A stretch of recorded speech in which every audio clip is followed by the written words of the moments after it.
Boa noite. Que a graça e a paz de Jesus esteja sobre nós. Amém? É bom a gente estar aqui nesse tempo para a gente refletir um pouquinho e pensar sobre um assunto que é tão caro a nós e que e certamente nos traz aqui, que é a igreja. E principalmente a ideia de igrejas saudáveis e igrejas que sejam relevantes.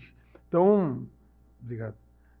E aí, nesse tema de igrejas saudáveis e relevantes, eu acredito que vocês nessa semana já tiveram oportunidade de tratar de tantos assuntos importantes que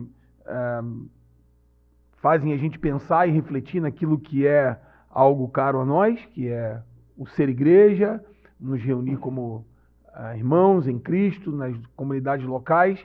E aí, eu tentei trazer, e eu quero conversar com vocês aqui sobre essa ideia de educação teológica, e aí pensando em educação aqui como uma ação de transformação e, obviamente, no contexto da igreja local.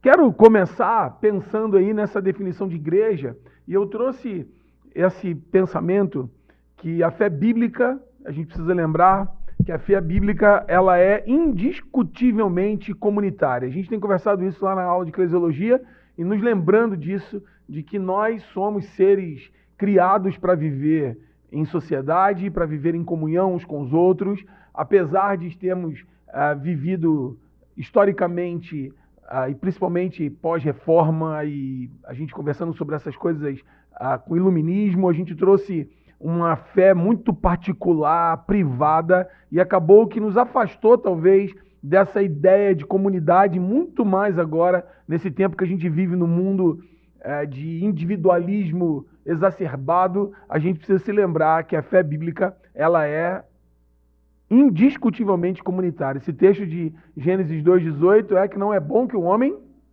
esteja só. Vou fazer para ele alguém que lhe complete, que esteja junto com ele.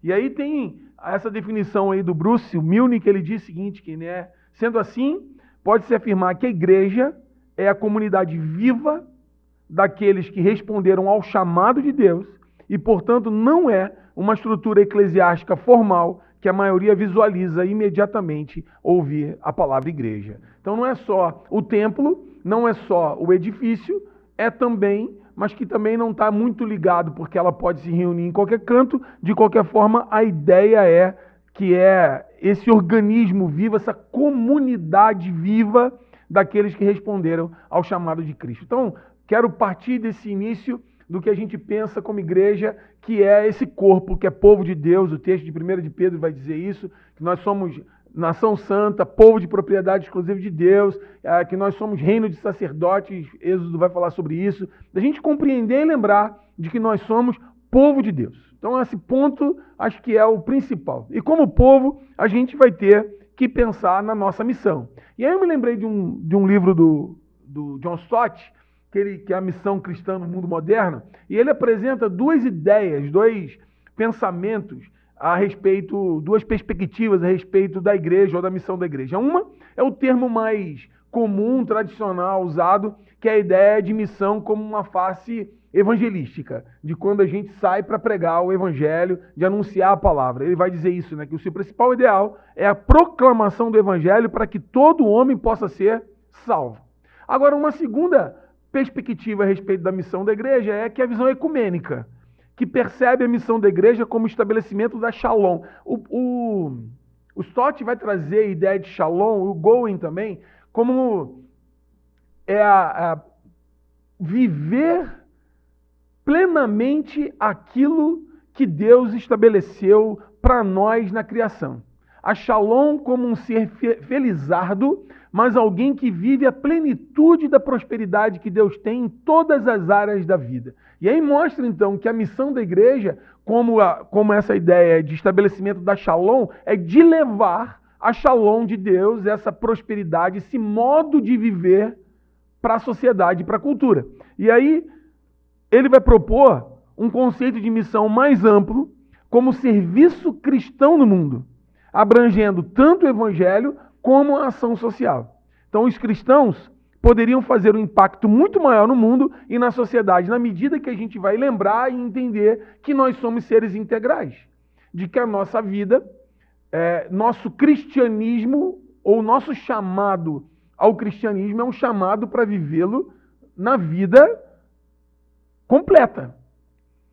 Enquanto homem, enquanto marido, enquanto pai, vizinho, profissional, no trânsito, em todos os âmbitos da nossa vida, a gente viver a plenitude desse cristianismo, revelando isso em todas as esferas da sociedade. E é isso que ele vai trazer, e isso comunga com a ideia do Michael Gowen, e a gente que tem lido lá,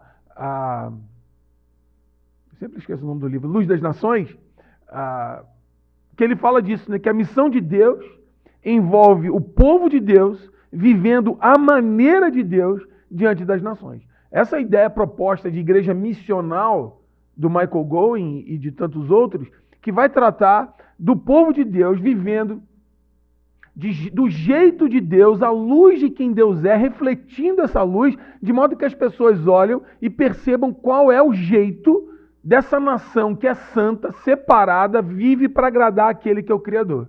Então, tendo isso em mente, ideia da missão da igreja, a gente entender isso, né? Que a igreja deve ter uma conduta responsável e crítica dentro da cultura. Deve viver de acordo com o seu chamado dentro das estruturas existenciais da sociedade e, ao mesmo tempo, manifestar de forma visível sua diferença interna, seus valores e cosmovisão. O que eu quero partir aqui do princípio, e esse é o ponto que eu quero tomar, nós somos igreja, somos povo de Deus. E como povo de Deus, temos uma missão nesse mundo, que é a missão de Deus. Qual é? Refletir a glória dele e mostrar às outras pessoas como deve viver. E aí a pergunta que eu coloquei aqui é, como? Esse é o desafio nosso de igreja. A gente leva as pessoas a Cristo, a gente ensina que ela é pecadora, que ela precisa do Cristo, e o que a gente precisa fazer com essas pessoas? E eu penso então que igrejas relevantes vão ser igrejas que vão tratar da educação como uma área importante. Até porque, na grande comissão, como é que é? Indo, façam discípulos de todas as nações, batizando-os em nome do Pai, do Filho e do Espírito Santo, e ensinando-os a guardar todas as coisas que vos tenho ordenado. E eis que estou convosco todos os dias. A educação, ela faz parte da missão da igreja, como aquela que instrui esses cristãos a viverem, e a gente pensando então a missão da igreja, viverem do modo de Deus diante das nações. Então eu peguei aqui uma definição de educação do André de Souza, que é um cara da cristã evangélica que trabalha com educação por princípios. Ele coloca no livro dele lá o seguinte, que educar compreende habilitar, tornar apto para ser e fazer de maneira eficaz, explorando as potencialidades do educando para cumprir objetivos como pessoa e como elemento integrante de uma comunidade. Isso aqui a gente está tratando de educação de escola, né? Essa ideia aqui. Mas o contexto de educação dessa definição apresenta para a gente algumas coisas importantes, que é habilitar, fazê-lo apto para ser e fazer, para que ele possa desenvolver as suas potencialidades. Então, se a gente trouxesse também para a realidade ministerial da igreja, você vai ensinar essa pessoa sobre identidade, quem ele é, o que ele precisa fazer, sobre dons e ministérios, sobre como ele pode usar o trabalho dele como ferramenta importante de evangelização, de testemunho de Deus. Então, a educação, ela é a ferramenta para moldar a vida por inteiro. Tomando isso ainda, a gente pensar aqui, quais são, então, os maiores desafios para a educação cristã em nossas igrejas? Por quê? Como a gente, às vezes, tem um problema de compreensão de qual é a missão da igreja, porque a gente só olha para um lado de evangelização e esquece que a igreja é povo, e igreja é comunitária, e que ela precisa ser uma sociedade alternativa. O Michael Gowen diz isso também no livro dele, tanto Missão da Igreja para Hoje, quanto esse Luz das Nações. Ele trata dessa ideia de que seja um povo relevante no mundo e que seja uma sociedade alternativa da qual as pessoas desejem participar, porque ela permanece guardando valores e princípios que são importantes, qual é o desafio para nós? E eu quero então aqui lembrar aí o pessoal do primeiro ano que nós estamos fortemente lendo Deus que Intervém. Estão felizes toda a vida com a leitura, né? Primeiro, cada página era um louvor ao professor. Agora, estão aprendendo a gente entender as estruturas de pensamento. E aí, uma das coisas que ele fala lá é sobre a apologética pressuposicional, de que a gente precisa lembrar quais são os nossos pressupostos sobre o que a gente está construindo a nossa história. Então, quais são os desafios para a educação cristã nas nossas igrejas? E aí, a gente precisa lembrar de em que lugar que a gente vive. Qual é o momento que a gente vive? Porque se nós queremos ser relevantes nesta cultura, neste tempo, se a gente quer viver a missão de Deus sendo relevante nesse tempo, a gente precisa entender onde nós estamos como indivíduos no tempo que vivemos. E esse aqui são algumas coisas do... É Carson, eu sempre tenho dificuldade de falar o nome dele. É esse aí. É em inglês, e aí o carioca fala Carson, é difícil porque é Carson, né? Aí falar em inglês Então ele trata de algumas coisas num livro dele que chama A Verdade para esse tempo.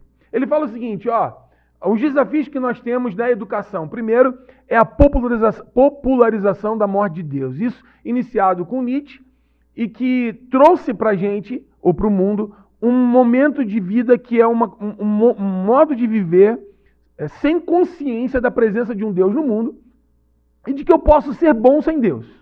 É capaz de eu poder fazer as coisas boas, não necessariamente pensando num transcendente, naquele que está acima de tudo. Então, esse mundo que hoje a gente vive é um mundo que não precisa de Deus. Eu sempre brinco assim, né? Que é a primeira coisa que você faz quando lida com os seus problemas? A gente agora já vive um tempo de perguntar para o ChatGPT, como eu resolvo isso? Como eu resolvo aquilo? Então, hoje a gente vive esse desafio nas pessoas. A gente hoje fala do amor de Deus, ou fala da existência de um Deus, muitos, inclusive cristãos, eu até comentei disso, só que eu não me lembro quem foi que cunhou essa expressão, que é o cristianismo ateu, né? O cristão ateu é aquele que acredita que Deus existe, mas vive como se ele não existisse. Então uma vida, o Elon Musk diz que ele é um cristão cultural, que ele não entende muito bem Jesus, mas que culturalmente ele acha legal algumas coisas que Jesus apresenta. Então a gente vive esse momento. Outra coisa é o pluralismo religioso, que é fruto desse momento que a gente vive de multiculturalismo, de um relativismo cultural, onde todas as culturas são verdadeiras e que nós precisamos entrar sempre nesse lugar de respeito, e óbvio que sim, de tolerância. Contudo, o que traz como efeito nós não temos, e esse já é um outro ponto, que a gente não tem uma verdade que está estabelecida, que é fruto daquilo que a gente acredita. O Francis Schaeffer vai dizer isso, a gente não vive mais nessas relações de tese e antítese. Então a gente tem esse momento de um pluralismo religioso. Uma outra coisa que é o poder de informar através do visual e o obscurecimento da realidade e da imaginação. Para nós, tudo é isso aqui, né? Hoje, inclusive, eu ia até fazer sem slide, né? Para poder... Mas tá aí. A gente hoje, as nossas imagens, porque nós somos... 10 segundos de vídeo já é muito, 30 segundos de vídeo já é muito. E isso tira ou atrapalha a gente entender o que é real e o desenvolvimento da imaginação. O centro perdido da moldagem cultural, que é a ideia de verdade. A gente não tem mais ela. A gente não tem mais um ponto sobre o qual a gente constrói as nossas realidades. Essas verdades estão espalhadas em cada mente e do jeito que cada um quer enxergar. E ainda a mudança de poder para um mundo mais jovem. A gente tem hoje os jovens que já não tem tanto... São moldados, nasceram nesse ambiente de pós-verdade, nesse ambiente de relativismo. Resultados dessas mudanças que aconteceram. Primeiro, deslocamento da filosofia rumo ao existencialismo. E o existencialismo eu não estou preso sartriano, principalmente esse, eu não estou preso a nenhuma essência, eu tenho uma existência que é pura liberdade e eu preciso me realizar da maneira que eu quiser. E a gente coloca tudo aquilo que é padrão de mundo hoje, ou estabelecido como padrão, a gente coloca tudo como no lugar de de entendimento social. O homem é uma construção social, a mulher é uma construção social, e você é livre para ser o que bem lhe entender. A gente tem um outro que é o deslocamento do artista rumo ao sensualismo. Sensualismo aqui no sentido de sentidos, né, do feeling. E a gente traz isso muito para a igreja, né? Eu escutei um dia desse um podcast do Douglas Gonçalves, e ele estava com aquele cara do Drops. É Paulo o nome dele? É ele, por ele, é Paulo o nome do cara, né? E ele estava lá e esse cara estava dizendo isso, né? Que a gente vive uma igreja... É dopamina? Que é dopamina, né? Uma igreja que precisa de dopamina o tempo todo. E aí o Douglas Gonçalves disse, esse cara, a gente vai às vezes uns cultos, tem aqueles telões tão grandes, que o cara do design gastou tanto tempo que você não consegue nem fechar os olhos, você quer ver aquilo, né? E a gente é nessa cultura do sensual, nesse sentido sensualista. Deslocamento da religião rumo ao misticismo. E é engraçado a gente perceber como que essas ideias de nova era, dos místicos e das respostas que estão por trás das coisas são bem presentes no mundo hoje, mesmo no mundo que passou por revolução científica, com ciência, ainda se encontra alguns movimentos fortes nesse sentido. Deslocamento da educação em relação ao ceticismo, e o ceticismo é esse pensamento de que não existe uma verdade absoluta, de que você não pode encontrá-la e que você vai trazer essa dúvida constante, e ainda o deslocamento do indivíduo rumo ao transcendentalismo, que é a ideia de que nós vamos carregados para essa experiência minha com o divino, não necessariamente com Deus. A gente tem essas dificuldades. E aí, eu quero passar para aqui o compromisso nosso diante dessa dificuldade é lembrar da suficiência das Escrituras, mas o compromisso de encontrar maneiras de dar formação educacional aos nossos filhos, de modo que vejam Jesus como Senhor de todos os aspectos da vida, não é uma opção, mas uma enorme responsabilidade. Isso aqui fala de educação, mas eu quero trazer isso para a vida da igreja. A gente formar e educar e ensinar a igreja de modo que vejam que Jesus, como Senhor de todos os aspectos da vida, não é uma opção. Todos os aspectos da vida, em tudo, Ele é Senhor. Se você vai estudar mecânica, Ele é Senhor. Se você vai estudar matemática, Ele é Senhor. Física, Ele é Senhor. Biologia, Ele é Senhor. Ele é o Criador, tudo por Ele, por meio dEle, para Ele, tudo é volta para Ele. E a gente precisa lembrar a igreja disso, né? Mas isso exige intencionalidade e sacrifícios que somente poderão ser sustentados se reconhecemos a importância dessa tarefa. Que tarefa? É a tarefa da educação. Andando pelo caminho, revelando a vontade de Deus.